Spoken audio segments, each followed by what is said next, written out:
하나님 말씀 로마서 3장 1절로 8절까지 말씀을 보겠습니다. 로마서 3장 1절로 8절까지 함께 같이 읽겠습니다. 그런즉 유대인의 나음이 무엇이며 할례의 유익이 무엇이냐? 범사에 많으니 우선은 그들이 하나님의 말씀을 맡아 씀이니라. 어떤 자들이 믿지 아니하였으면 어찌하리요?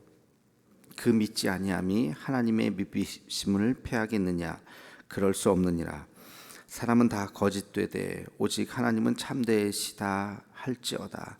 기록된 바 주께서 주의 말씀에 의롭다함을 얻으시고 판단받으실 때에 이기려 하심이라 함과 같으니라. 그러나 우리 불의가 하나님의 의를 드러나게 하면 무슨 말 하리요? 내가 사람의 말하는 대로 말하노니 진노를 내리시는 하나님이 불의하시냐? 결코 그렇지 아니하니라. 만일 그러하면 하나님께서 어찌 세상을 심판하리요? 그러나 나의 거짓말로 하나님의 참되심이 더 풍성하여 그의 영광이 되었다면 어찌 내가 주인처럼 심판을 받으리요? 또는 그러면 선을 이루기 위해서 악을 행하자 하지 않겠느냐? 어떤 이들이 이렇게 비방하여 우리가 이런 말을 한다고 하니 그들은 정죄받는 것이 마땅하니라. 아멘. 로마서 2장에서는 유대인들의 형식적인 신앙에 대해서 굉장히 지금 바울이 유대인들에 대해서 잘못됐다, 그들의 형식적인 신앙에 대해서 지금 비판을 했죠. 3장에 와서 그러면 유대인들이 아무것도 아니냐, 그렇게 이제 말을 할 수가 있겠죠. 지금까지 하나님께서 우리를 선민이라고 얘기했던 것이 그럼 과연 무슨 의미가 있겠느냐 라고 이야기할 때 바울의 대답은 유대인들이 아무것도 아닌 것은 아니다. 하나님께서 유대인들을 택하셔서 유대인들을 지금까지 이끌어 주셨는데 그 유대인들의 장점, 유대인들의 특징은 바로 2절에 보니까 범사에 많으니 우선은 그들이 하나님의 말씀을 맡았기 때문이다. 하나님의 말씀을 맡았다. 다시 말해서 하나님께서 유대인들에게 하나님의 율법을 주셨다. 그것은 단순한 율법이 아니라 하나님의 마음, 하나님의 뜻, 하나님의 존재, 하나님의 살아계심, 이런 것들을 말씀을 통해서 유대인들에게 먼저 보여주셨다라고 하는 것이죠. 그런 의미에서 선민이고 그런 의미에서 유대인들은 매우 특별한 존재다라고 하는 것을 지금 이야기하고 있습니다. 하나님의 말씀을 주셨다, 유대인들에게 하나님의 말씀을 주셨다라고 하는 것은 굉장히 중요합니다. 왜? 말씀을 읽는 자하고 읽지 않는 자하고 어떤 차이가 있을까요? 말씀을 알면 무엇이 선한 것이고 무엇이 악한 것인가를 알게 되죠. 그러나 말씀이 없는 이방인들은 선과 악을 구분할 수가 없다는 것입니다. 그러니까 말씀을 받은 유대인들은 하나님의 뜻을 분명히 알고 선한 것이 무엇인지 악한 것이 무엇인지를 아는 그런 존재가 되었는데 이방인들은 그렇지 않다는 것이죠. 여러분, 무지라는 거, 우리가 무지라고 하는 것이 뭐냐면 모르는 게 무지가 아니라 모르는 것을 모르는 게 무지. 내가 무엇을 이건 내가 아는 거고 이것은 내가 모르는 거다. 그러면 그건 무지가 아니죠. 모르는 것이 뭔지를 알고 물으면 그거는 무지라고 할 수가 없습니다. 그러나 진정한 무지는 뭘 모르는지 모르는 거예요. 뭘 알고 뭘 모르는지를 자기가 모르고 함부로 막 행동하는 것, 그게 무지죠. 유대인들에게 하나님의 말씀을 주셨다라고 하는 것은 하나님의 말씀이 무엇인지를 깨닫고 선악을 분별할 수 있는 마음을, 그런 성경을, 구약을, 약속의 말씀을 유대인들에게 주셨다. 그것이 유대인들의 아주 중요한 특징이다. 지금 바울은 그것을 이야기하고 있습니다. 오늘 1절에서 8절까지 보면 굉장히 이게 한글이긴 한데요, 굉장히 어려운 부분이에요. 이해하기가 조금 이렇게 몇 번 이렇게 말씀을 좀 비유로 또 이렇게 꽈어요. 이런 것들 좀 그냥 쉽게 좀 풀어서 보면 3절에 보면 어떤 자들이 믿지 아니하면 어찌하리요? 그 믿지 아니함이 하나님의 미쁘심을 패하겠느냐. 이 얘기는 내가 안 믿는다고 하나님이 없는 것은 아니다. 내가 안 믿는다고 하나님이 이방인들에게 있어서 이방인들에겐 하나님 말씀이 없으니까 이방인들이 내가 뭐 하나님 없네, 내가 하나님 없다고 해서 하나님이 없는 것이 아니다. 그리고 4절의 말씀은 하나님은 인간의 판단을 받으시는 분이 아니다라는 거예요. 4절 읽진 않았지만 4절을 쭉 사람이 다 거짓되고 하나님은 참되시다. 그래서 사람에게 판단받으실 분이 아니다. 그러니까 하나님은 인간의 판단을 받으실 분이 아니다. 그러니까 인간이 하나님이 없다 또는 하나님은 악한 존재야 라고 그렇게 말한다고 해서 하나님이 악한 존재가 되는 게 아니라는 것입니다. 그러니까 그 연장성상에서 5절에 보면 그 진노를 내리시는 하나님이 불의하냐, 인간의 눈으로는 그것이 진노처럼 보인다는 거죠. 그러나 하나님은 불의를 행하시는 분이 아니다. 그러니까 인간은 하나님을 막 판단을 하죠. 하나님이 어떻게 이런 일을 할 수가 있나, 하나님은 불의하다, 그렇게 이야기를 할 수도 있죠. 왜? 인간은 하나님을 잘 모르니까. 특별히 그 이방인들은 그러나 하나님은 인간들에게 판단받으시는 분이 아니다.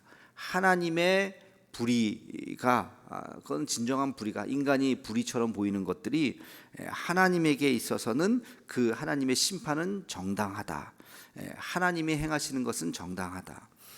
여러분, 하나님에 대해서 우리가 오해가 없으시길 바라는데, 하나님은 선하시죠, 그죠? 어떤 경우도 선하시죠. 어떨 때는 악하셨다가 어떤 때는 선하다가 하나님이 왔다 갔다 하시나요? 그렇게 생각하지 않으시죠? 하나님은 이것을 절대선이라고 이야기해요. 하나님께서 하시는 모든 일은 절대선이에요. 그러면 우리의 눈으로 볼 때 불합리해 보이는 일들이 있죠. 갑자기 뭐 어떤 이런 뭐 코로나 사태도 마찬가지일 거고, 예전에 우리 대한민국 사람 모두가 굉장히 큰 고통을 겪었던 세월호 사건이라든지, 어떻게 그 수백 명의 아이들이 그렇게 정말 뭐 그 아이들이 무슨 죄가 있겠습니까? 물론 뭐 교리적으로 보면 인간은 다 죄인이긴 하지만 그 10대 그 아이들이 그렇게 참 죽어가는 그 모습을 전 국민이, 이건 참 뭐 생중계도 아니고 그 모습을 지켜보면서 여러 책들도 나왔어요. 과연 하나님이 어떻게 이런 일을 하실 수 있겠느냐, 이런 거에 대해서 굉장히 회의도 많이 들고, 하나님 너무한 거 아니야? 더 나아가서 하나님 악하신 거 아니야? 그렇게 우리가 생각하기도 하죠. 왜? 인간의 지혜로 이해할 수가 없는 일들이 많잖아요, 그죠? 어린 아이들이 뭐 교통사고로 죽는다든지, 뭐 세상 살다 보면 끔찍한 일들이 막 있잖아요. 뭐 학대당해서 죽는 아이들도 뭐 요즘에 뉴스에도 막 나오고, 이런 일들, 세상에서 벌어지는 이런 일들을 보면서 인간의 지혜로 해석할 수 없는, 어떻게 이런 일이 일어날 수 있지? 이게 왜 하나님께서 이런 일을 허락하셨지? 하나님이 악하신 거 아니야? 라고 우리가 생각할 수가 있다는 거죠. 그런 모든 순간들, 그 순간이라고 할지라도 하나님이 악하기 때문에 악하신 하나님이 그렇게 인간들을 가지고 장난하듯이 그렇게 나쁜 일들을 그렇게 하나님께서 행하시는 것이 아니다라는 거예요. 지금 바울의 이야기는 인간의 짧은 지혜로 하나님을 판단하실 수가 없다는 것입니다. 그러면 왜 그런 일이 일어나느냐? 글쎄요, 그걸 어떻게 다 알 수 있겠습니까? 제가 여러분의 생각을 어떻게 다 알 수 있겠어요, 그죠? 여러분이 제 생각을 다 알 수 있겠어요? 모르잖아요. 우리가 사람끼리도 몰라, 부부끼리도 생각을 어떻게 다 알아요? 모르죠. 하물며 인간이 창조주이신 하나님의 모든 것을 우리가 어떻게 압니까? 모르는 것입니다. 시간이 지나면 깨달아지는 것도 있겠고요. 또 세월이 지나고 수십 년, 아니 수백 년, 아니 수천 년 역사가 또 말해주는 것이 있을 수도 있어요. 그때는 죽었다 깨도 모르는 것이 있을 수 있죠. 인간의 역사를 놓고 봤을 때 하나님께서는 역사를 초월해 계시고 우주 만물을 만드신 분이시기 때문에 우리가 하나님을 이해한다고 하는 것은 1%도 아니 0.1% 아니 0.00001%도 안 될 수도 있습니다. 그러니까 우리가 하나님과 인간의 질적인 존재의 차이를 우리가 인정한다면 우리의 눈으로 불합리해 보이고 불의해 보이는 그 어떤 것들 때문에 하나님은 악하시다, 하나님은 심지어는 살아계시지 않다, 신은 없다라고 인간의 판단으로 말할 수 없다는 것입니다. 지금 바울이 지금 이 이야기를 굉장히 지금 어렵게 이야기하고 있습니다. 여러분, 우리가 신앙생활을 하다 보면 그럴 때가 왜 없겠습니까? 저도 목사지만 어떻게 이런 일들이 일어나지? 그렇게 생각되는 일들이 왜 없겠습니까? 있죠. 이해할 수 없다, 정말 이해할 수 없다 하는 일들이 세상 살다 보면 있는 것 같아요. 뭐라고 답변해 줄 수 없는 거. 그러나 그때 드는 그 첫 마음은 그럼에도 불구하고 하나님은 선하시다, 하나님은 선하시다. 근데 선한 하나님이 왜 이런 일을 행하게 하셨지, 허락하셨지? 모르는 거죠. 모르는 거죠. 내가 어떻게 세상을 다 알겠습니까? 다 해석할 수 있겠습니까?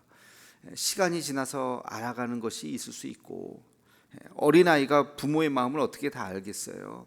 예방주사를 맞히는 그 부모의 마음을 이 아이가 어떻게 알겠어요? 애는 왜 갑자기 나를 이런 데 데리고 와서 이런 주사를 맞히는 거야, 막 그러면서 엉엉 울고 그러면서 엄마 못됐어, 엄마 나빠, 막 아이들 막 그러잖아요. 그게 엄마가 진짜 나쁜 거예요? 나빠갖고 이 내 자식을 골탕 먹이려고 병원에 데리고 와서 이따만한 주사를 막 빵빵 맞히는 거예요? 그 어린아이의 눈으로는 도저히 이해가 안 되죠, 그 행위가. 그러나 부모도 애가 우는 것을 보면서 가슴 아프죠. 그래도 너 참아야 돼, 그래도 너 이거 주사 맞아야지, 그래야 나중에 병 걸리지 않고 나중에 건강하게 살지. 지금은 뭐 2살짜리 3살짜리가 그걸 어떻게 이해하겠어요? 지금은 이해 못하지, 근데 좀 크면 이해할 거야. 그런 심정으로 애를 데리고 병원에 가서 예방주사를 맞히죠. 그런 거죠.